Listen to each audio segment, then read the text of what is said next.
ঐতিহ্য হারিয়েছে সোনালী আঁশ পাট, তবে বর্তমানে পাটের আঁশ দিয়ে গাইবান্ধায় তৈরি হচ্ছে বাহারি ও আকর্ষণীয় পণ্য। গ্রামের নারীরা নিজেরাই তৈরি করছেন গৃহস্থালির ব্যবহার্য ও ঘরের সৌন্দর্য বাড়াতে সহায়ক নানা পণ্য। হাতে তৈরি বিভিন্ন ধরনের আকর্ষণীয় পণ্য তৈরি করে সাড়া ফেলেছেন নারী উদ্যোক্তা মাহবুবা সুলতানা। তার নেতৃত্বে অন্যান্য নারীরা পাটের আঁশ দিয়ে বাহারি টেবিল রানার, ফুলের টব, টিস্যু বক্স, ব্যাগ ও ঘর সাজানোর বিভিন্ন শৌখিন পণ্য তৈরি করছেন। বাজারে ব্যাপক চাহিদা থাকায় শুরু থেকেই সফলতা পান মাহবুবা সুলতানা, হয়ে ওঠেন একজন সফল উদ্যোক্তা।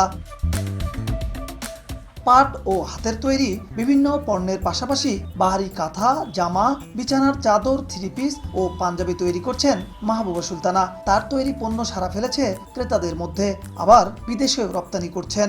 আর মাহবুবা সুলতানার এমন উদ্যোগে কর্মসংস্থান হয়েছে স্থানীয় সুবিধাবঞ্চিত ও বেকার নারীদের। আমরা বিভিন্নভাবে এখানে কাজ করে নিজেদের হাত খরচা থেকে শুরু করে পরিবারকেও হয়তো বা অনেক সময় তাদের আর্থিকভাবে সহযোগিতা করতে পারি। পাটের বিভিন্ন রাক্স, তারপর হচ্ছে table runner, wall mat, showpiece, tissue box, এগুলো হচ্ছে আমি কাজ করি। আমি পড়াশোনা করি, পড়াশোনার পাশাপাশি মাহবুবাপুর এখানে আমি কাজ করি। এগুলো বর্তমানে খুবই চাহিদা এবং এগুলো আরও বাহিরের বিভিন্ন জায়গায় এগুলো সাপ্লাই দিয়ে থাকি আমরা। সুতার কাপড় দিয়ে তৈরি করে থাকি। পড়াশোনার পাশাপাশি আমরা এগুলো কাজ করি। পাটের কাজ করি প্রতিদিন। আমরা পাট দিয়ে বিভিন্ন জিনিস বানাই। ক্ষুদ্র উদ্যোক্তা হিসেবে সফল হয় এখন বেকার ও সুবিধাবঞ্চিত নারীদের বিনামূল্যে প্রশিক্ষণ দিচ্ছেন মাহবুবা সুলতানা। আমি নিজেই প্রশিক্ষণ দেই, আমি যেটা পারি না এক্সপার্ট দিয়ে করানো হয়। দুস্থ নারীদেরকে এগুলো ফ্রি প্রশিক্ষণ দেই এবং তাদের কর্মসংস্থানের সৃষ্টি লক্ষ্যে আমি এই কাজ করি।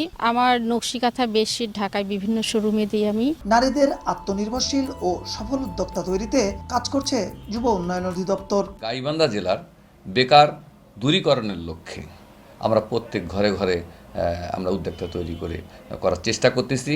এ বিষয়ে আমাদেরকে সহযোগিতা করেছেন আমাদের উপপরিচালক যুব উন্নয়ন স্যার, আমাদেরকে সার্বিক সহযোগিতা করতেছেন যে গাইবান্ধার বেকার যুবরা কর্মে নিয়োজিত হোক। গাইবান্ধা জেলার ঘরে ঘরে যেন মাহবুবার মতো আরও উদ্যোক্তা তৈরি হয়। উদ্যোক্তা মাহবুবা সুলতানা গাইবান্ধার এগস্টাট পাড়ার বাসিন্দা। 2018 সাল থেকে কাজ শুরু করেন তিনি। বিপ্লব ইসলাম, সময় সংবাদ, গাইবান্ধা।